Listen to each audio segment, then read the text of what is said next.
En efecto, nos encontramos en la Universidad Pontificia de México. Es un gusto saludarle, gracias por estar con nosotros, gracias por el favor de su atención. Como siempre, un privilegio servirle a través de la televisión. Estamos en el auditorio de la Universidad Pontificia de México. Usted puede ver que es un auditorio amplio, muy moderno, de muy reciente arquitectura, y me encuentro con el rector de esta casa de estudios, el padre Mario Ángel Flores Ramos, quien además es miembro de la Comisión Teológica Internacional. Es decir, que el padre Mario Ángel Flores es asesor del Papa en materia teológica.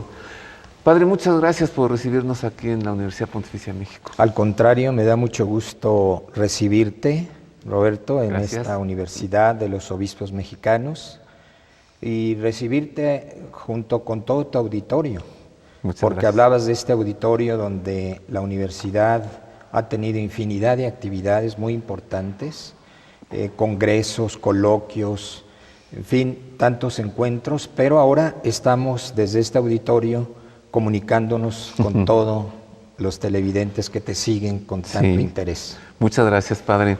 Pues es un auditorio muy bien planeado porque mediante canceles que se recorren se puede dividir. Ahorita está amplio en toda su magnitud, pero cuando los canceles se colocan, incluso aquí se imparten clases para los alumnos de las diversas facultades y licenciaturas, maestrías y doctorados, o también los cursos y diplomados sabatinos. Yo personalmente he tomado aquí varios cursos. Bueno, esto es una antigua mansión de Tlalpan, con hermosos bosques y jardines. Y incluso me parece que fue un hospital alguna vez, ¿no? ¿Y desde cuándo es la Universidad Pontificia de México? Bueno, la fecha exacta es desde 1982. La inauguración ya en estas instalaciones son a partir de esa fecha. Naturalmente, a partir de 1982 se han venido renovando las propias instalaciones. Pero es una universidad que hunde sus raíces en la antigua Universidad Real y Pontificia, que es la primera en el continente junto con la Universidad de Lima desde el siglo XVI, 1552.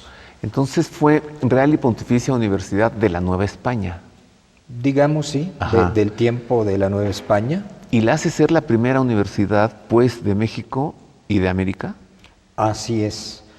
Hay un pequeño detalle histórico que puedo señalar. Mira, el documento por el que se inicia la universidad es posterior a la Universidad de Lima, el documento, lo que se llama el decreto de erección, unos meses después.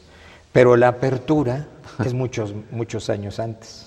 El documento en Lima no se llevó a cabo sino hasta muchos años después. Entonces, podemos considerar a título pleno como la más antigua universidad de todo el continente. Lamentablemente se cerró en tiempos de las leyes de reforma. Siglo XIX, con las leyes de reforma, así como muchas instituciones que estaban en manos de la Iglesia, en ese momento se cerraron, muchas instituciones educativas, también fue cerrada la Real y Pontificia Universidad. Se intentó a finales del periodo de Porfirio Díaz, precisamente en 1910, que fue un año muy significativo porque hubo muchas inauguraciones con motivo de los 100 años de la independencia de México. Todos recordamos muchos hechos alrededor. En ese momento como que había circunstancias para volver a la universidad, ahora solo pontificia, pero no prosperó. Y finalmente, en 1982, se logró esta reapertura. Los obispos de México lo hicieron. Los obispos de México, pero con dos circunstancias lo hicieron posible. Primero, unos 15 años antes, el episcopado ya estaba interesado, había comenzado el desarrollo con una institución teológico, filosófico-teológica, que llevó por nombre Instituto Superior de Estudios Eclesiásticos y se conocía popularmente como el ICE. Ahí el estudio teológico en México tuvo un nivel mucho más alto, fue una institución muy representativa, nació después del Concilio Vaticano II y se estaba preparando. El segundo motivo es la visita del Papa Juan Pablo II en 1979. Suaviza a las autoridades. En esa visita crea un clima distinto en el ambiente político y además pregunta por la Universidad Pontificia, la Universidad del Papa. Ajá. Y entonces al ver que aquella universidad se había cerrado y fue el gran impulsor para que se reabriera esta universidad. El Papa Santo Juan Pablo II. Así es. O sea, ahí comenzaron uno de los grandes beneficios de esa primer visita de un Papa a México.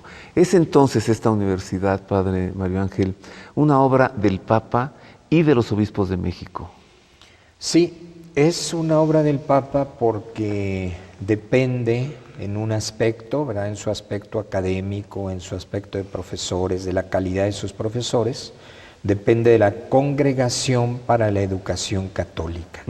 Los títulos que damos en estas universidades pontificias están avalados por la Congregación de Educación Católica, que es el organismo que tiene la Santa Sede para regir estas universidades. Entonces depende del Papa, pero está encomendada en su organización, en su funcionamiento, en su, digamos, alimentación también de alumnos al episcopado mexicano. Son propiamente los que tienen la responsabilidad de que esta universidad permanezca, crezca, se desarrolle.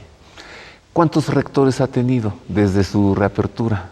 Bueno, son 6 rectores conmigo desde el 82. Ajá. Así es. Sexto rector. Tú en el tercer periodo, ¿no? Un periodo extraordinario, bueno, que el cardenal Aguiar logró. Los periodos son por 3 años. Yo comencé en el 2012. Recibí una segunda encomienda de 3 años que terminaron en el 2018.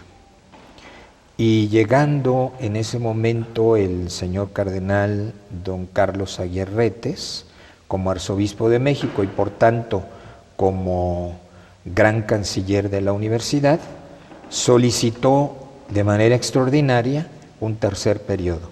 Se hicieron todos los trámites necesarios dentro de la universidad y en la Congregación de Educación Católica y se aceptó con mucho gusto, ¿verdad?, un tercer periodo para estar como rector. Para el sexto rector. Mire, yo le voy a decir una cosa que sé del padre Mario Ángel Flores. Él tiene él padece de un mal que es el mal de la piedra, pero no en el riñón. Esto consiste en que a donde él llega, restaura, reedifica, remodela, arregla, compone. A donde él llega, deja las cosas perfectamente. Por ejemplo, la parroquia de San Jacinto en San Ángel, asómese. La torre se estaba cayendo antes de que él llegara. Estaba con humedades por todos lados. El jardín parecía selva. Llega como párroco el padre Mario Ángel Flores. Bueno, restaura la torre, restaura toda la iglesia, la pinta, deja los jardines como los del Vaticano. Y lo conozco desde hace muchos años, sé que él es así. Llegó como rector a la Universidad Pontificia de México y como no sabe estarse quieto, comenzó primero con una gran tarea de limpieza, de pintura, de adecuación de las cosas y no para. Y entonces emprendió una obra ya no de restauración, de remodelación y de ampliación de las instalaciones de esta universidad ya desde hace mucho tiempo. Vamos a hablar de esto más adelante con él. Por ahora le voy a presentar algo de la historia. Mire, vamos a retomar algo de lo que nos hablaba el padre Mario Ángel Flores y ubiquemos la universidad en su momento, en su surgimiento, en su historia. La Universidad Pontificia de México es continuadora de la Real y Pontificia Universidad de México, promovida por el primer obispo de México, Fray Juan de Zumárraga, y por el primer virrey de la Nueva España, don Antonio de Mendoza. Fue erigida por cédula del príncipe Felipe en 1551 y fundada en 1553. La bula pontificia que la asume es del Papa Clemente VIII de 1595. Durante el período de la independencia de 1810 a 1821 comenzó a declinar hasta que luego de una serie de clausuras y reaperturas condicionadas por las circunstancias políticas del país, se diluyó hacia 1867. Por gestiones del arzobispo de México, don Próspero María Alarcón Sánchez de la Barquera, la sede apostólica erigió en 1895 la Pontificia Universidad Mexicana en reemplazo de la antigua, hasta que en 1932 tuvo que cerrar debido a la persecución religiosa. En 1967, el cardenal Miguel Darío Miranda, arzobispo de México, empeñado en hacer resurgir la universidad, fundó como preparación en 1967 el Instituto Superior de Estudios Eclesiásticos. En 1980, la Conferencia del Episcopado Mexicano acordó fundar una facultad de teología. Al año siguiente, los obispos mexicanos solicitaron formalmente la reapertura de la Universidad Pontificia de México. En 1982 se aprobaron los estatutos y se erigió canónicamente la Facultad Teológica Mexicana en un acto presidido por el cardenal Sebastiano Baggio como delegado pontificio. En 1986 se erigió canónicamente la Facultad de Filosofía.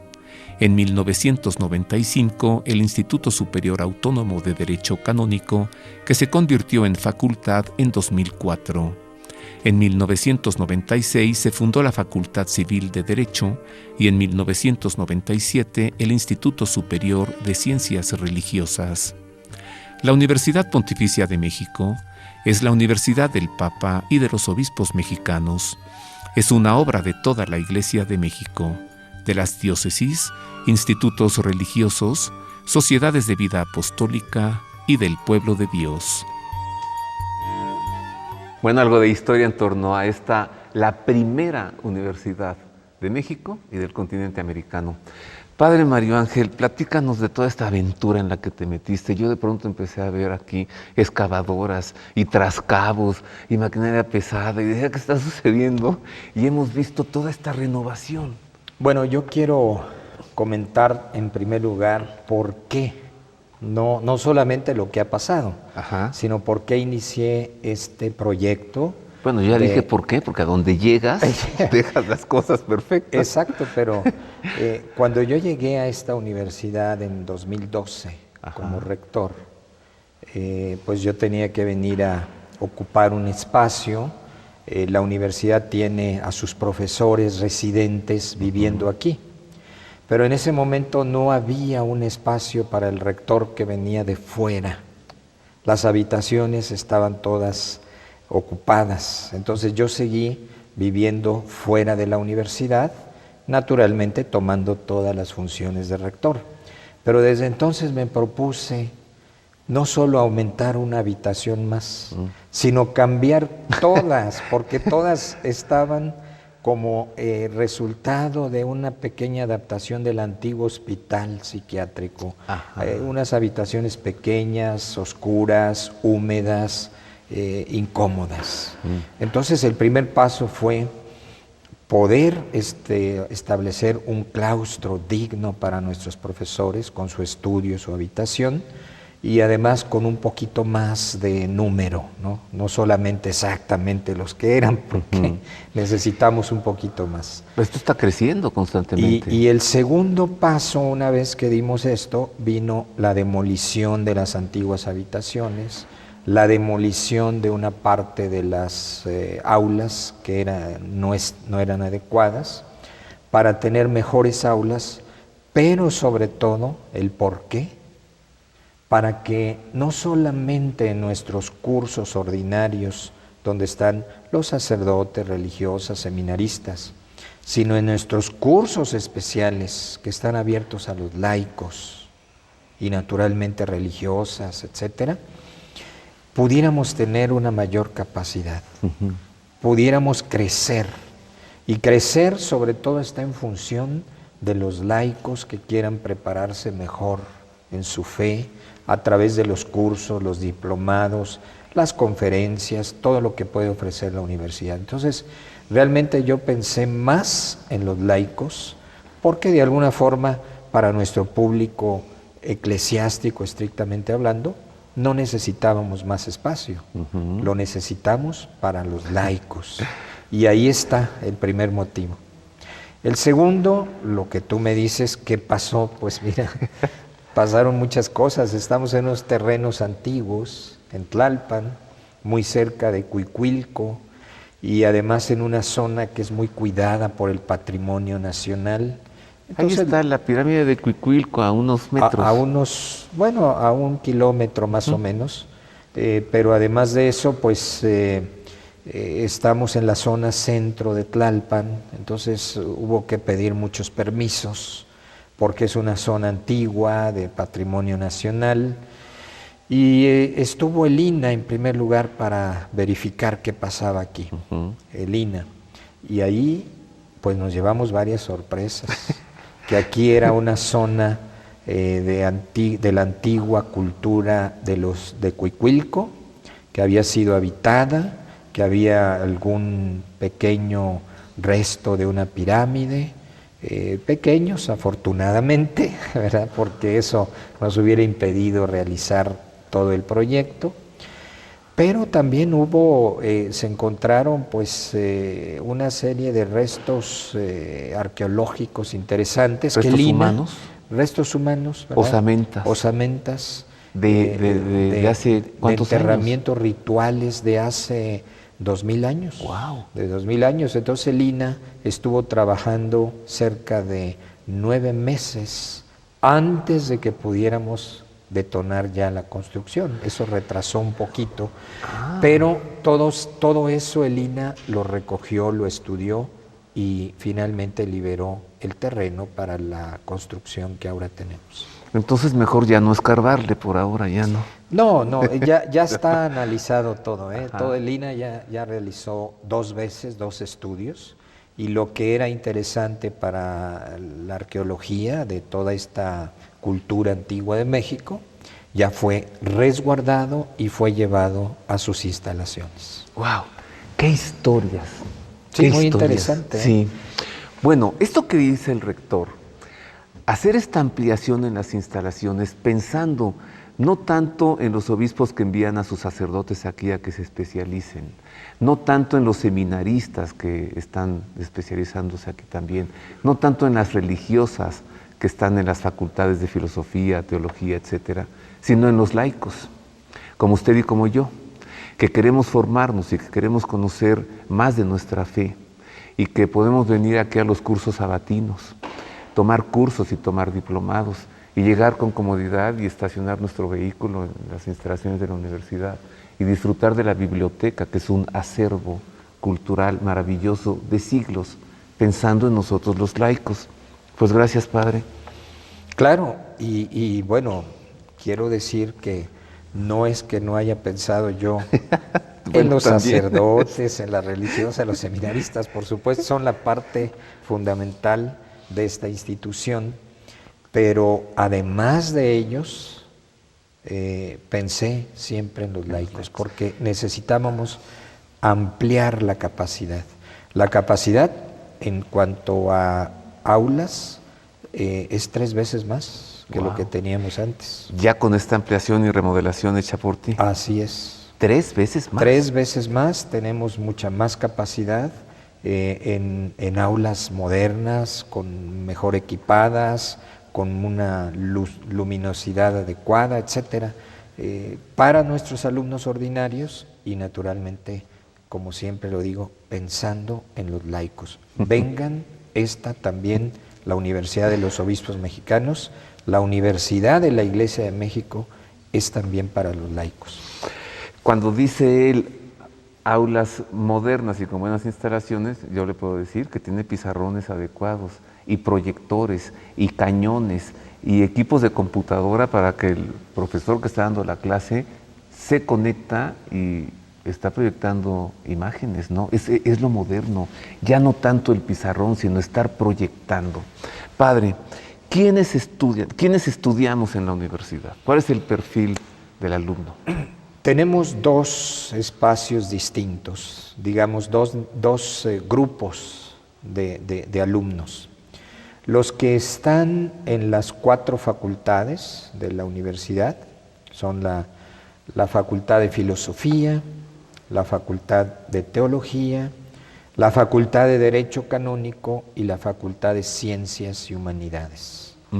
Estas 4 facultades que desarrollan programas de licenciaturas y de estudios básicos, tenemos como alumnos sobre todo, porque son facultades eclesiásticas, que es lo que hace que sea una universidad pontificia.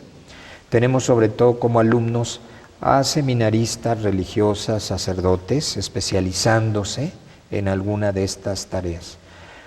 Pero está abierto también a los laicos, nada más que es un número menor, que quiera alguien, un laico, especializarse en teología y en las diversas especialidades que tenemos. Por eso la parte principal son eclesiásticos. Pero el segundo grupo, que para mí es muy interesante, el segundo grupo donde tenemos prácticamente el 90% de laicos, son los cursos y diplomados.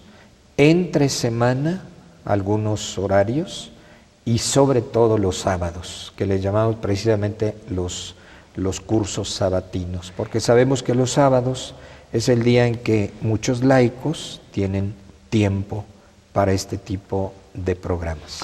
Esto es lo que lleva el Departamento de Extensión Universitaria. Así es. O sea, se entiende, es extender toda la universidad. Extender toda la universidad. Aquí puede venir solamente una vez a la semana, los sábados, durante la mañana. Así es, y además en extensión universitaria tenemos también, por supuesto, cursos en línea.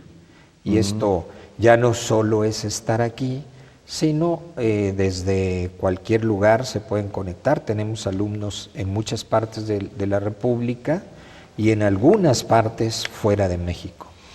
Entonces, el mayor número de alumnos son, digamos, religiosos.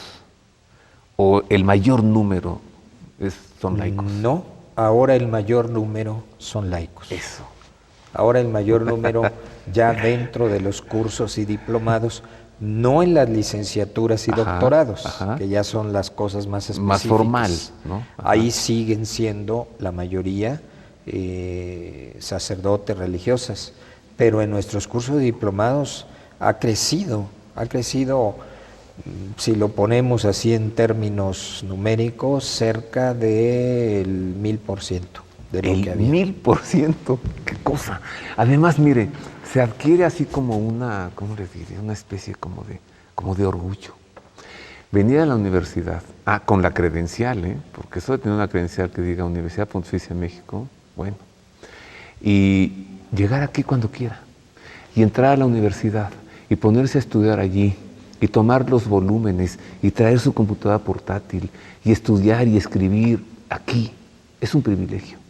Y ser alumno, y estar en las aulas, y tener como profesores a maestros en teología, doctores en teología, es un privilegio. Y luego pararse en cualquier lugar del mundo, en cualquier museo, por ejemplo, los museos vaticanos, me consta, y decir, soy alumno de la Universidad Pontificia. Perdón, pase usted. ¿Así? ¿Así? O bien, en este museo usted no paga. Listo. ¿Y por qué es alumno de una universidad? ¿Y por qué es de la Pontificia? Bueno, a ver, vamos a hacer una pausa, es breve. Regresamos para conocer qué es lo que hace que una universidad sea Universidad Pontificia. Conocer también qué cursos se imparten aquí, qué es lo que se enseña a los alumnos. Hay una expresión, me parece que bíblica, ¿no?, que dice, quien tiene sed acude al pozo o algo así. Así ¿no? es. Hay una sed de Dios y aquí esa sed se satisface. Vuelvo con esto y con más.